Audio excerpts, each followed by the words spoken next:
'Twas the night before August, and throughout the Northeast no N.E.R.D.S member was jolly, no, not in the least. Gone were the fireworks, here was the heat, enough to fry up an egg on the street. Vacations had come, but now they were gone.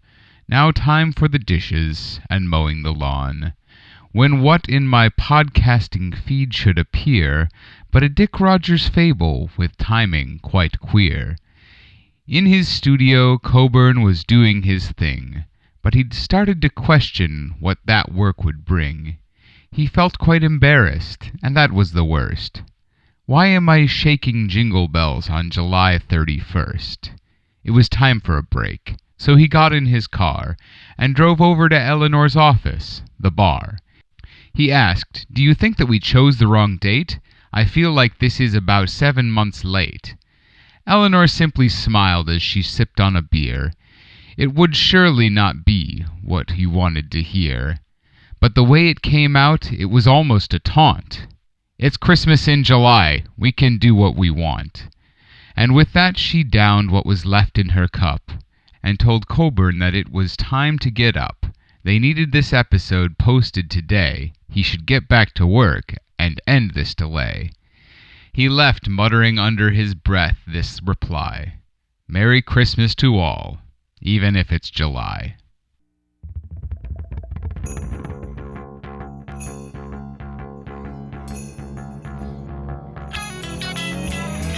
Welcome back, guys, gals, and non-binary pals, to another enthralling episode of Dick Rogers' Space Detective. In this episode, Dick goes on a search for the missing Mr. Claus. Just a second. Got to download. Oh, this episode is huge. We're gonna be here forever. Oh, no. That's in Tinselbyte, not Terabyte. Oh, whew. I love Dick Rogers, but I'm not ready to sit here for 25 terabytes of episodes. I mean, I would. How do you have that much time? Have you even looked at my fanfics? I have perused them.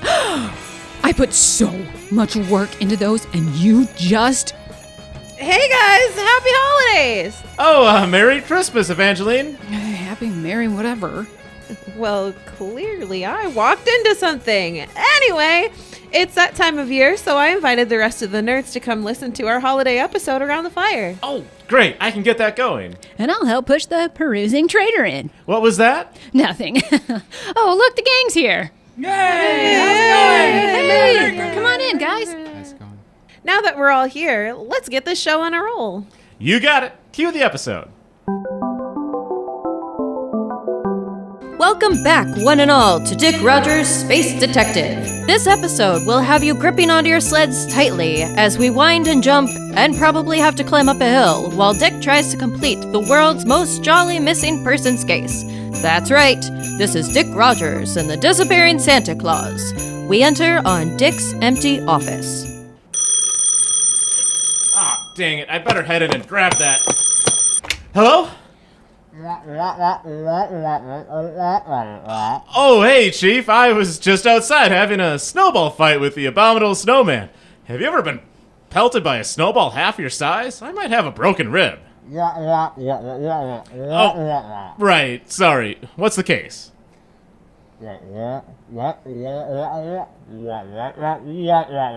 Santa Claus is missing? You mean that fictional character that all the parents use to force their kids to be good from Halloween till New Year's? Okay. Sorry, I didn't know you still believe. I mean, yeah, he's totally real. Where did you say this was? Oh, of course, the North Pole. Got it. I'll head there right away. Can't believe this. Got me going on a wild goose chase looking for a fictional character. They better be giving me holiday pay for this case. Oh, damn it. Broken rib. And off Dick went to pack his bags for his trip to the North Pole. I hope he remembers that alcohol is not as warm as a coat and gloves. Hey, it'll help. I'll just save my "I told you so." As Dick blasts off to the North Pole, here's a word from one of our sponsors. Hey Tommy, why so glum? Don't you know it's Christmas? I know, Billy. I'm just sad this time of year. Ah, shucks, why's that? I don't know for sure. Maybe the weather? Maybe remembering those who have passed that I can't enjoy Christmas with anymore? Boy, that sure sounds awful rough, Tommy. Hey, I know what might help. Whenever I feel sad, my dad always says just what I need to hear. What's that? Just get over it. What? Yep, my dad says those words and it zaps all my sadness away. Crazy, huh? Billy, are you okay? You seem... I'm great! Why would I not be? I have a loving, supportive family that cares about me so much, and I never, ever think about jumping in front of Santa's sleigh. Oh, man. Sounds like you might need a psychiatrist. Not when I could just get over it! If you know someone dealing with depression this holiday season, simply say, just get over... I'm not saying that. Please seek help. You deserve to be happy. And now, back to the show. Dick landed safely in the snowy field near Santa's North Pole workshop. Not a creature was stirring, as they say. Wow, this place is much more peaceful than the abominable snowman's place. Everything looks untouched. Actually, is anyone here? Dick called into the still darkness. Hello? Anybody there? Here? There? Here? There? Here? Suddenly, Dick heard tiny jingle bells as a small hooded figure approached him. Hey kid, where are your parents? The small figure lowered its hood to reveal an ancient visage, ravaged by the cruel passage of time, with pointed ears. Are you blind? I'm 650 years old. You're the kid here. Oh, I'm sorry, it's just... Yeah, whatever. You're the guy they sent to find the big guy. Oh, yeah, I'm Dingle. I mean Dingle. Why do I keep saying that? My name is Dingle. What kind of breakdown are you having here, kid? I'm trying to tell you my name. It's D-I-C-K, but when I say it, it comes out as... Dingle. Because we can't swear here. Humans naming their kids after Willies, I tell ya.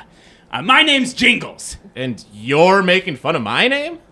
Are you trying to get on the naughty list? Because I'll put you there for life, pal. No, I'm sorry. We're getting off on the wrong foot. Speaking of, could we go inside? I didn't bring the warmest shoes. Told you so. Please? Yeah, let me just ring the other kids. Jingles pulled out what appeared to be a gingerbread man and dialed the number on its little gumdrop buttons. Oh, this is ridiculous. What did you say, Willy boy? Oh, I said the snow here is beautiful. How do you get it to look so clean? Magic. Everything here is controlled by magic, except for the elves. Otherwise, I would look like Christina Aguilera. Sure. First, you want me to believe in Santa. Then you want me to believe in magic. Suddenly, a door opened in front of Jingles and Dick, opening to show a bright, warm workshop, teeming with other elves and the toys they were making. This room is for believers only, unless you'd rather freeze out there. I believe in Santa Claus. Dick followed Jingles into the vast workspace.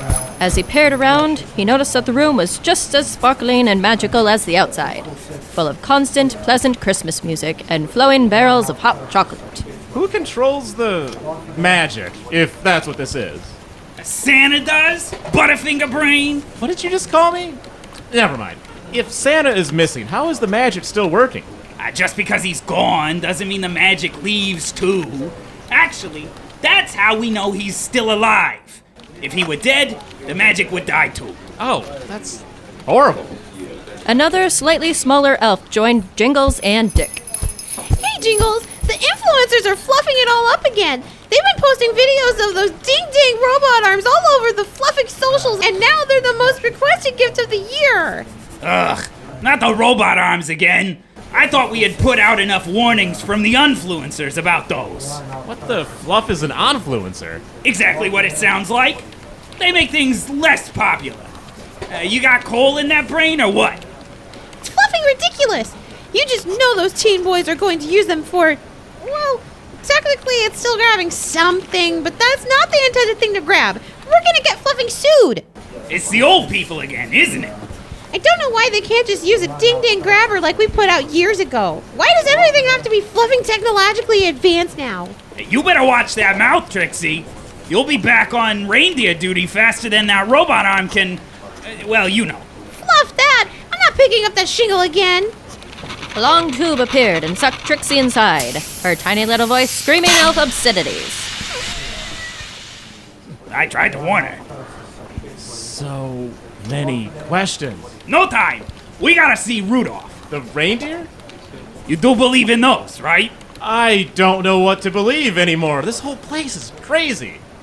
Dick and Jingles jumped in what can only be explained as a car made entirely out of cookies, candy, and frosting, leaving a trail of glitter behind them instead of exhaust fumes. While they ride to Rudolph's place, here's another word from our sponsor. Hiya, Phil. How's it going? Oh, hey neighbor. Things are pretty good. How's the family? Oh, you know, the usual. Wife is stressed from the in-laws visiting. Can't say I blame her. My mom is one royal pain in the tuchus. Oh boy, I hear that. My poor wife. How do you work it out between the two of them? Well, I just tell my wife to quit crying and get over it. You can't be serious. Serious as the plague, Phil. Works every time, too. My wife storms out of the room and comes back out with the biggest smile on her face. After what?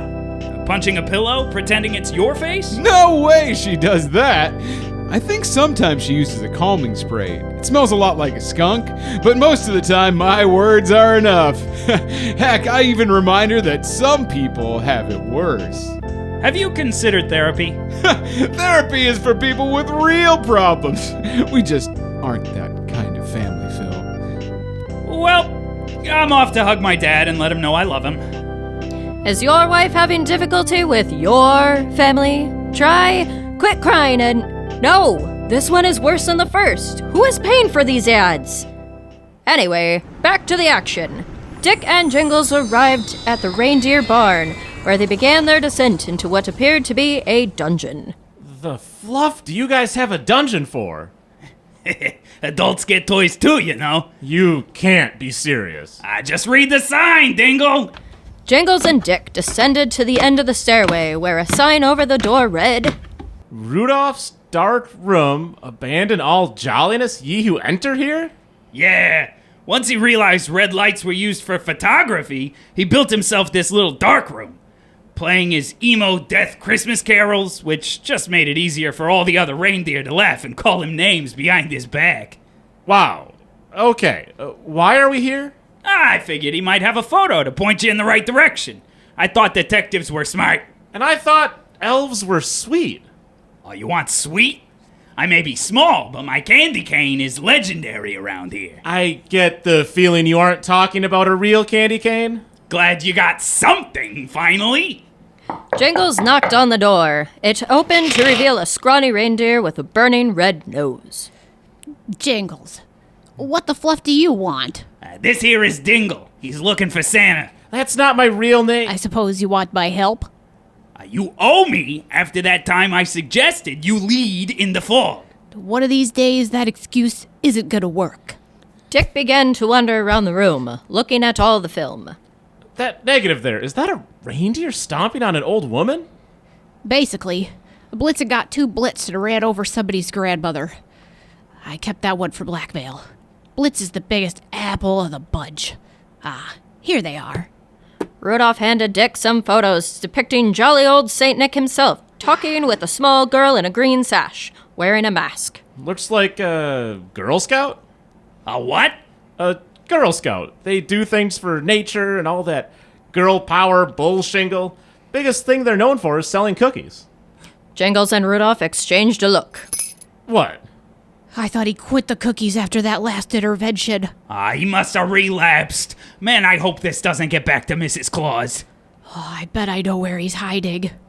Rudolph led Jingles and Dick to the North Pole cafeteria. It smelled like you would imagine, sweet but also spiced, like it was made of gingerbread. No wonder he couldn't kick the habit. That smell would tempt anybody.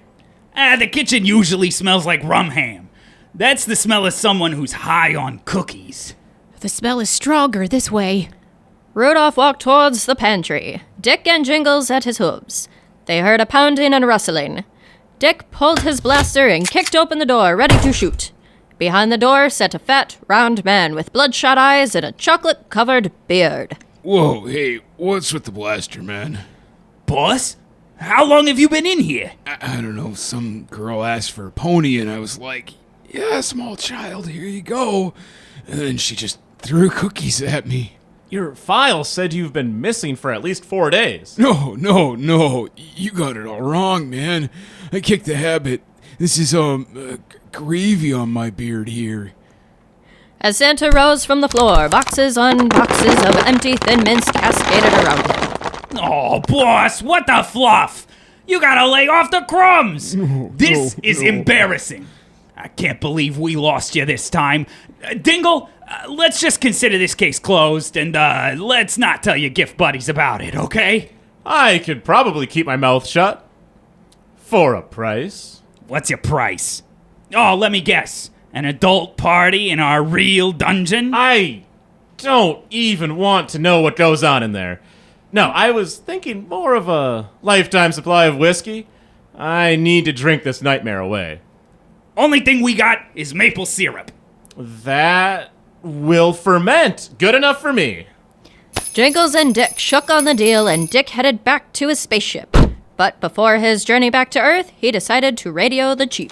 Hey, Chief, case is closed. Turns out Santa has a cookie problem. You can say that again. Not actually, though. And so concludes another festive episode of Dick Rogers' Space Detective. But before you get back to your crackling Yule-log, we will have one last word from our sponsor. Mr. Billy's dad, you'll find the divorce papers have already been signed. Seems your wife has had enough. What? Well, this is just terrible. What do I do now? Did she say why?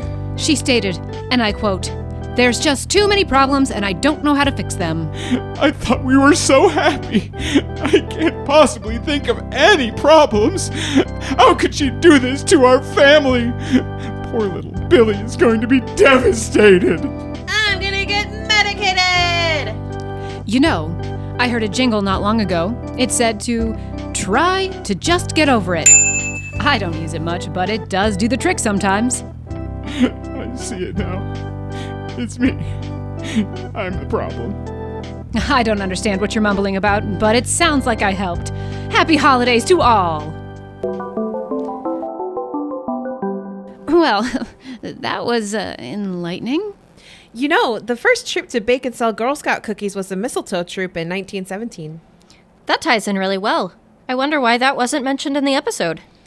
It was already 25 tinsel bites. I'm sure they had to cut things out. I'm learning so much. Dick Rogers isn't about learning. It's about bringing your N.E.R.D.S family closer together. Aw, that's so sweet. I appreciate you guys. I love you guys so almost as sweet. much as my Nerds of the cat. world. Kind. Thanks. Are we done being sappy now? I want to bring up the topic of last year's Christmas party. Please don't say Die Hard. Die Hard is not a Christmas movie. What are you talking about? It's not. Category. It is not. Die So Hard is just not because Christmas. you can't think argue that one and prove the if other. it's a Christmas time, counts. It doesn't. Well, anyway, happy celebrations, listeners. Join us next time for another episode of Dick Rogers, Space Detective. Same space time. Same space place. Hit him with the handles, Mike. We're on Facebook at Dick Rogers Pod, on Instagram at Dick Rogers Space Detective, and Twitter at Rogers Space. And you can join the nerds on Patreon at patreon.com/space_detective.